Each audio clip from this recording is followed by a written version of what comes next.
Okay, the final presentation will be Junior Hockey History in Niagara and St. Catharines by John Hewitt. St. Catharines, Ontario native John Hewitt is a graduate of the University of Western Ontario Business School. In 1961 to 1994, he taught history and economics in Lakeport Secondary School in St. Catharines. In 2001, he switched gears and became a hockey columnist for the St. Catharines Standard, profiling St. Catharines Junior A teams from the past. He's also written hockey articles for the Niagara Falls Review and the Society for International Hockey Research's Bulletin. In 2008, he published his first book, Garden City Hockey Heroes. In 2010, his second, The Flyers and the Thunder. And in September 2022, he will be publishing his third book, 1972 Summit Series, The Last Word. John?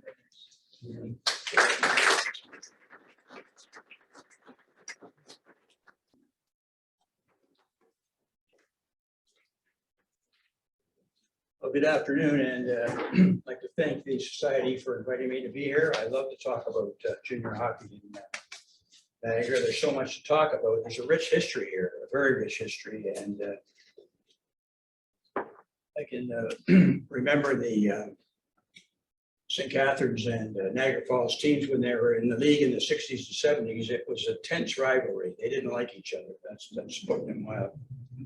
What I remember mostly, I was a season ticket holder in Niagara Falls, and I was right near the penalty box. I could never understand this when they sent two players off, a Flyer and a Hawk, for instance. They put them in the penalty box and sat them together.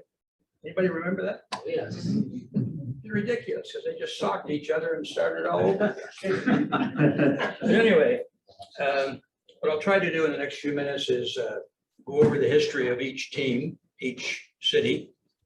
I give you the highlights. There are a lot of them. So we'll start off with St. Catharines. St. Catharines junior hockey starts with one man. That man is Rudy Pillis. Nobody else. It's Rudy Pillis. Rudy Pillis came to St. Catharines in 1938 to play senior hockey for the St. Catharines Chiefs.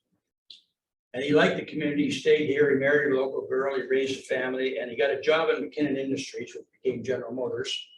He became a foreman. But his life changed when in the spring of 1943, he and his friend Jay McDonald decided to go to a Memorial Cup game in Maple Leaf Gardens in the spring of 43. Changed his life and it changed the future of hockey in St. Catharines. But when they got there, they sat down and they watched the game. They were both amazed, but it wasn't the game. It was the crowd. There were 12,000 people. That's a large crowd in 1943. And I could just imagine Rudy could see the dollar bills flying around. So anyway, Rudy thought when he was watching the game, St. Catharines should have a junior hockey team. Now, St. Catharines was a small city at this time, maybe 25,000 people. But Rudy said, hey, St. Catharines should have a team. So on the drive home, he and his friend devised a plan to bring junior hockey to St. Catharines. Rudy would be the coach. His friend would be the secretary. Actually, Rudy wanted to be the general manager too, but the OHA wouldn't allow that. And when they arrived at St. Catharines, the first thing Rudy did was he talked 6 businessmen into investing $500 each to finance the club. That was the first thing. And then he hopped on a train and went into Northern Ontario and then over to Winnipeg, his hometown, to sign hockey players. Then he sent his application in for a franchise to the OHA. Now, before he got the franchise, he had to assure the secretary of the OHA that he would have a strong and competitive team. And if he did, $20, he had a franchise, $20. Realize the Ice Dogs hockey team in St. Catharines is now for sale. $15 to $20 million is estimated price, if you're interested. So anyway, after they took a look at Rudy's roster, after they gave him the franchise, they said, hey, you signed 6 or 7 players that are transfer players. They're out of the area. We only allow 1. Rudy said, well, you told me you wanted the team to be competitive. So he talked them into letting them keep the 6 or 7 players, which was a violation of the OHA rules. But anyway, The team was called the Falcons. It was the first team in the city. They were very successful the first year. They were first in their group. They played the Oshawa Generals in the playoffs and took them to 6 games. But it was a pretty good omen because the Generals went on to win the Memorial Cup. So Rudy coached the team for the first 2 years, and then he got an offer from the Buffalo Bisons of the AHL. They wanted him to scout for them, and then later on he coached some of their minor teams.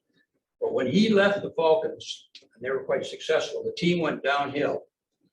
And by 1947, the team was in deep financial trouble. So the CEO of Thompson Products in St. Catharines, a manufacturing firm, George Stauffer, bought the club for $2,500 and renamed it the St. Catharines Teepees after Thompson Products. First 3 years, so-so team, Stauffer said, we need somebody to come in here and take control of this team. So he contacted Rudy Pillis and brought him back as the coach and the general manager.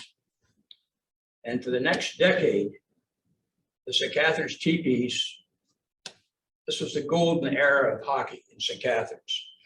They won the Memorial Cup in 1954. And this was the year of the emergence of stars like Bobby Hull and Stan Mikita, and later on Chico Mackey and Roger Crozier, and then finally Phil Esposito. In 1958, Rudy became the coach of the Chicago Blackhawks, but he still retained his position as the GM of the Teepees. And in 1959, he bought the team. And a year after he bought the team won its 2nd Memorial Cup, captained by Chico Mackey. Now, Chico always intrigued me. I couldn't figure, his name was Ronald.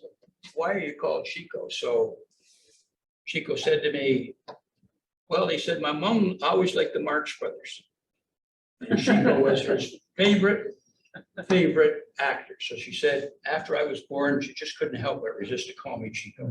So there's something that you learned today.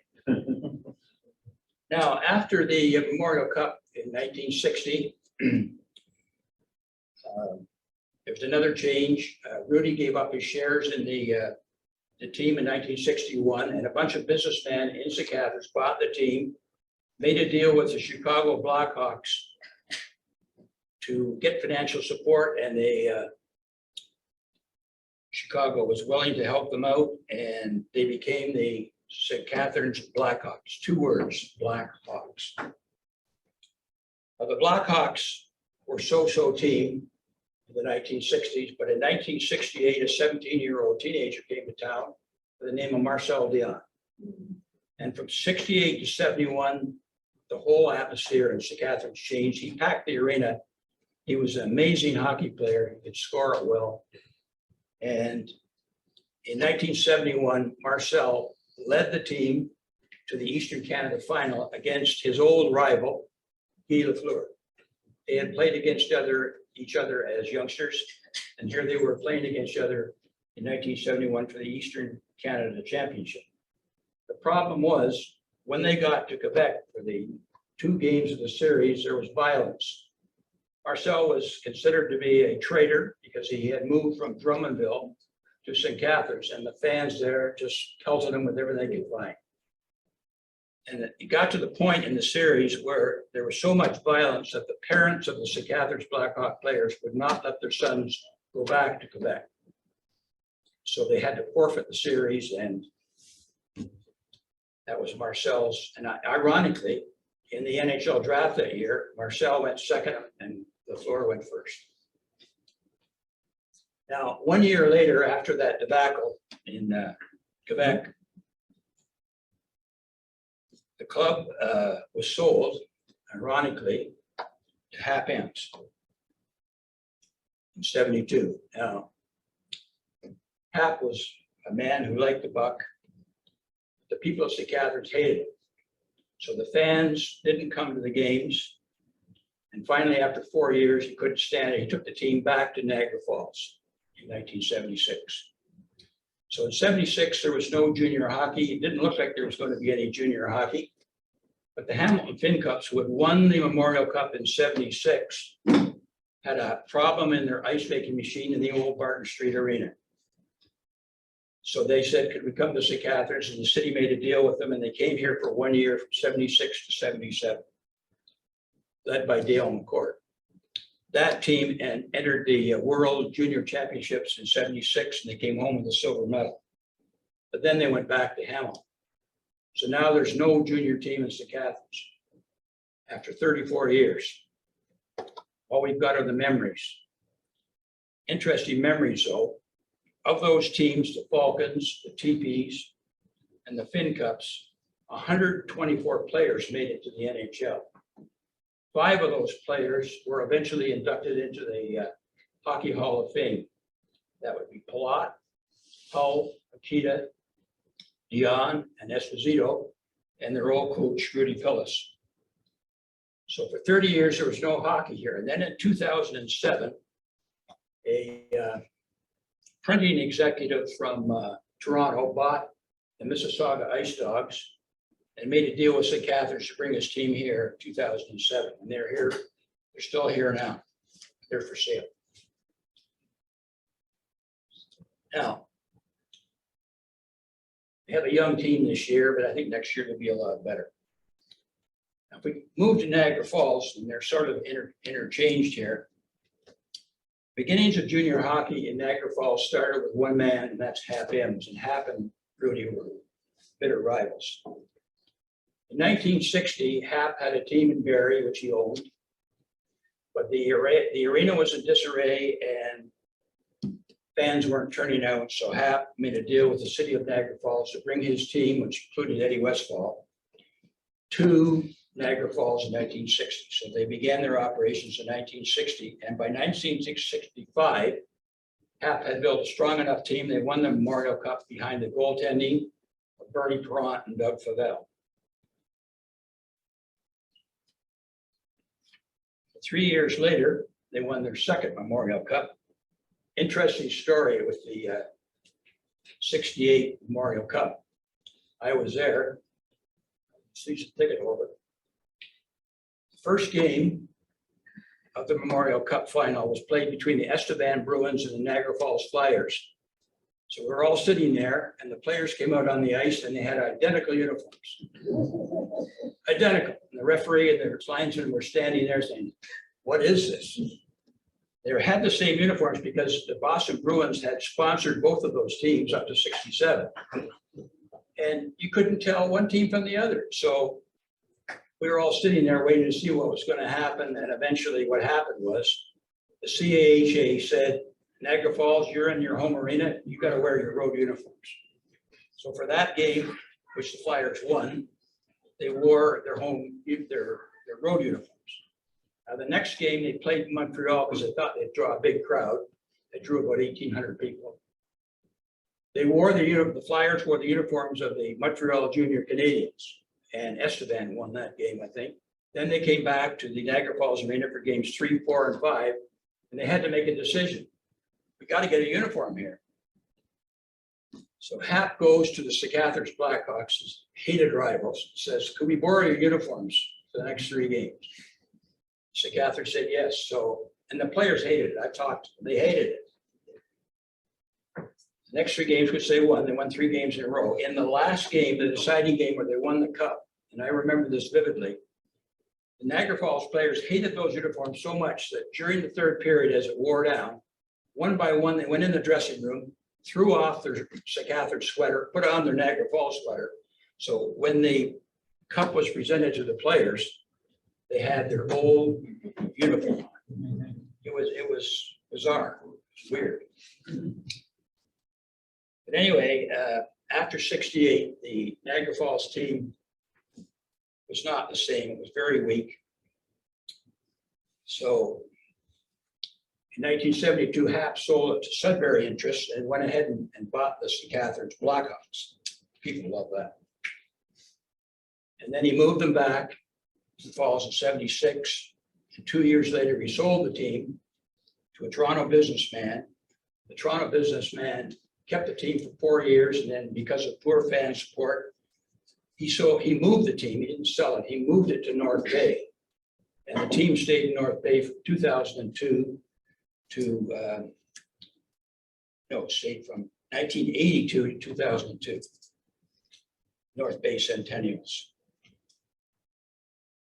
And everything looked like there was going to be no more junior hockey in Niagara Falls until 1988. So there's a 6-year vacant spot there. But in 1988, the Hamilton Steelhawks wanted to move, and they moved into the Niagara Falls Arena, and they became the Niagara Falls Thunder. The first year, the Thunder had a phenom by the name of Brian Fogarty. And that year, Brian Fogarty beat Bobby Orr scoring record. Scored 47 goals. Amazing player. Unfortunately, didn't make it in the pros. But now, it's interesting to note that the Flyers and the Thunder sent 106 players to the NHL eventually. And 2 of their players were inducted into the Hockey Hall of Fame, Bernie Perron and Mike Gardner. And today there is no junior A hockey in Niagara Falls, but there is a junior B team that plays in a new arena called the Gale Center in Niagara Falls. But those are the highlights of, if you want more detail, I've got a few books there that I wrote over the years, and I'd love to go home without it. Okay, if there are any questions, I'd be glad to answer. Yes, Bill. Are there some prospects for bringing a team back to Niagara Falls? Beg pardon? Are there any prospects for bringing another team back to Niagara Falls? Is there interest? They talked about it, but it's so expensive to buy a franchise. Yes. It's not $20. Yeah. You missed your opportunity at $20. That's quite a story to make. St. Catharines, it is, leave it open to move to Niagara Falls as well, because they're playing at that gate arena, which was inadequate for OHL hockey. And they just said, okay, who's gonna build us a rink? Niagara Falls said, not us. Okay. And then they built the rink in St. Catharines, so Niagara Falls was the one pulling up. Yes. Both the old Niagara Falls Arena and Stanford Arena is still in use. Niagara Falls Arena was sold, and they turned it into some type of museum, and it's all gone. How about Stanford? I don't know about Stanford. That's where the junior B players played. Pardon? That's where the junior B team played, I think. Yeah, it seemed to be, yeah. Yeah, like that Niagara Falls Arena, it's still standing and it says, come see the sand or something, but it hasn't been occupied with anything for 6 or 7 years, I don't No. think. Yes. Before Rudy Pillis invented junior hockey in St. Catharines in 1942, in the fall, a young player, 17-year-old, stepped out of the St. Catharines Masons Dairy Junior B program and made the Boston Bruins. His name was Don Gallinger.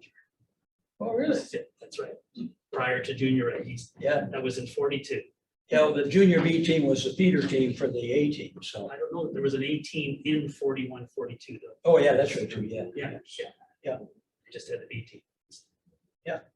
I was just going to just talk about, you were talking about the era with Jan. It's not the era my dad was growing up and would go to the games regularly. And I don't think that Jack Gate thought they were really good with fire codes, because he would say there would be people that would climb up Oh, yeah. the 3 or 4 girders deep. and kind of hang from the Yes. ceiling essentially during the Yeah. games. Did that. He was amazing. He drew the fans. There's no question about it. He just drew the fans. He was sensational. Sensational. Yeah. Anybody else? Yes. I've heard a rumor that the ice dogs are gonna get sold and moved to Brandon. That's a rumor right now. Who knows? Rink in Brantford? No.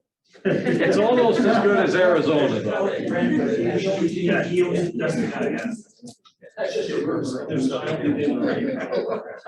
Nothing's happened so far. Yes. I don't know much about junior hockey, but the players pay a tuition or a fee or how does Yeah, that? well, in St. Catharines, the teepees, Thompson Products, a lot of the players had jobs there. Some of them slept, some of them worked. But they did have jobs. I know Garrett Block, that's Brian, a lot of those guys were. Incidentally, Brian Cullen during the 53-54 season scored 68 goals and had 93 assists, set a record for points in the whole league. And although his record was broken, it's never been broken by a St. Catharines player. Even Marcel never broke it. Still, Brian's 88 years old now, but he still holds the record. I have to tell my Marcel story. While he was playing at St. Catharines, he was attending École Confédération in Welland, the high school. And the high school I was at in Port Colborne, we had a track meet against Confederation. And I raced Marcel Dion in the 220. I came second by a mile. I reminded Marcel about 10 years ago, and he put his arm around me. He says, "I think you could take me now." He was an athlete. But I'll tell You know, he took Niagara to heart. When he came here in 68, he always came back here. And today he lives in Niagara Falls, and he doesn't have a store anymore, but he operates out of his home. If you ever want to buy anything, he's online. Yeah. Thank you. Is there anything else? Any Yes. comments on Derek Sanderson and what kind of personality he had before he turned pro? I love talking to Derek. The only problem was I interviewed him once on the phone, and every time we just got talking, he said, "Excuse me, I got to take a call." And so he said, "Call me back." So he was working as an investment dealer at the time, investing players' money. And so I called up the office in Boston, and secretary answered, and I said, "Is Derek in?" She said, "No, he's not." I said, "Do you know when he's going to be in?" She said, "We never know." An interesting guy, though. As a junior, he was sensational. He'd face off. He was sensational. You knew he was going to go somewhere. I guess there was quite a rivalry between them and the Generals with Oh, Bobby yeah. Orr and Sanderson on opposing teams. They loved, the Niagara Falls players loved to play the Generals because the Generals, unlike Hap, were not stingy with their money. They bought them new uniforms, they bought them new equipment, so the Flyers loved to get in fights with the Generals because the Generals, they had the same colors. They would throw their gloves off and the Flyers would pick them up. But Hap was so cheap. Like, I was talking to the coach of when Hap bought the Blackhawks. He told me about, he's the coach. He told me about a bus ride they had. They were on a road trip.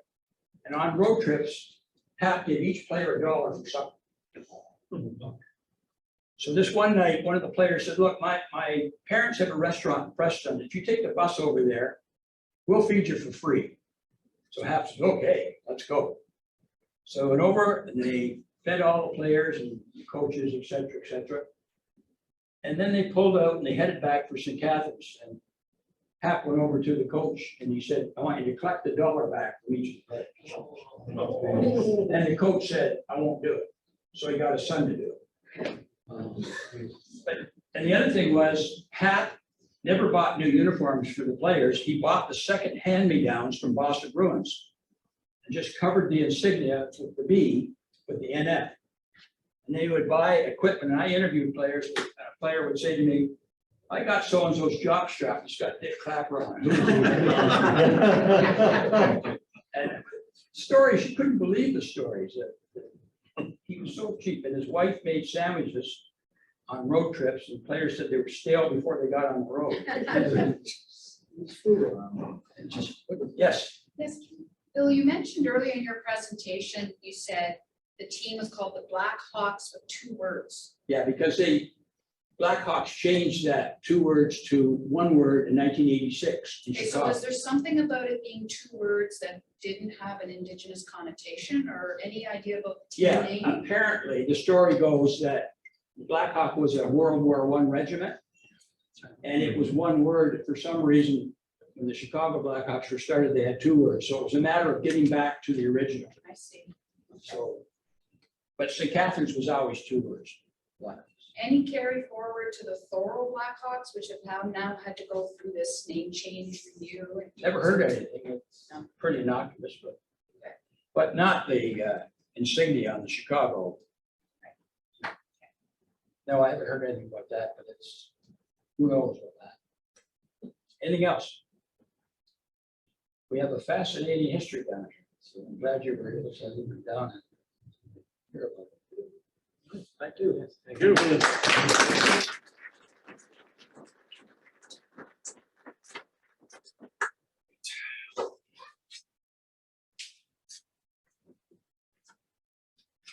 Well, that ends the program today, except for some riveting closing remarks by Fred. Wow.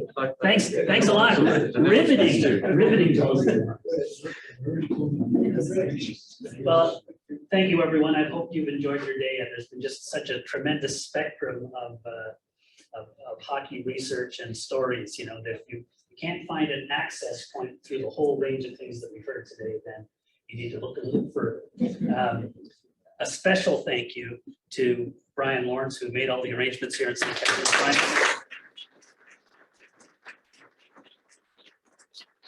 Program guru Ed Norris for all of your help.